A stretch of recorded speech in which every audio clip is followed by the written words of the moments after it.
பூ வச்சுக்கிறதுனால நமக்கு என்ன நலன் அப்படின்னா பார்க்குறதுக்கு அழகாக இருக்கும் அவ்வளோதானே அப்படின்னு நம்ம நினைக்கிறோம். கிடையாது. நம்ம பூ வச்சுக்கும் போது அந்த பூக்களில் இருந்து எழக்கூடிய வாசனை நமக்கே தெரியாமல் நமக்குள் பல மாற்றங்களை ஏற்படுத்துகின்றது. அப்படி என்னவெல்லாம் மாற்றத்தை நமக்கு தருது அப்படின்னா, முதல்ல கோபத்தை குறைத்து மன அமைதியை நமக்கு ஏற்படுத்துது.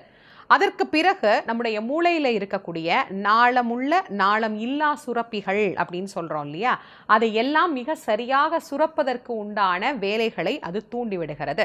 ஹாப்பி ஹார்மோன் அப்படின்னு சொல்லப்படக்கூடிய செரட்டோனின் போன்ற சுரப்பிகள் மிக நன்றாக இயங்குவதற்கு இந்த வாசனை, அந்த மகரந்த வாசனை அப்படின்னு ஒன்று நம்ம சொல்கிறோம் இல்லையா, அது மிக மிக மிக உதவி செய்கின்றது. இது எல்லாத்துக்கும் மேலே பூ வச்சிக்கும் போது இஎஸ்பி பவர் அப்படிங்கிறது பெண்களுக்கு அதிகமாக இருக்குது அப்படின்னு ஒரு சில ஆராய்ச்சிகளில் சொல்கிறாங்க. அப்படின்னா என்ன? கூர்த்த மதிவுடைய